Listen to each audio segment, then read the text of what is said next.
কে কোথায় গেছো গো? শিগগিরই চলে আসো। চলে এসছি অর্পণের সেই বোরিং খাবার আর লাঞ্চ বক্সটা নিয়ে। হ্যাঁ হ্যাঁ, যেটা অর্পণ অফিসে বসে খাবে সেই লাঞ্চ বক্সের ভিডিওটা নিয়ে চলে এসেছি। অর্পণ এখানে সেই বোরিং খাবার মানে দুধ আর কর্নফ্লেক্স। না না, অর্পণ অর্পণ বলবো না, কথাটা মোটেই শুনতে ভালো লাগে না। আমার মা আমাকে ভীষণ বকেছে, তাই কর্তামশাই বলবো। আজকের লাঞ্চ মেনু ছিল সাদা ভাত আর মাছের ডিম দিয়ে পুঁই শাকের চচ্চড়ি আর কাতলা মাছের আলু দিয়ে পাতলা ঝোল, আর অবশ্যই ফলের মধ্যে ছিল মুসাম্বি লেবু।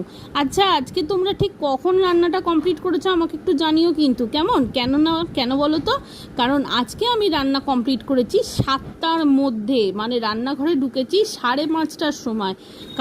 কারণটা জানতে গেলে বড় ব্লগগুলো কিন্তু অবশ্যই চেক আউট করতে হবে।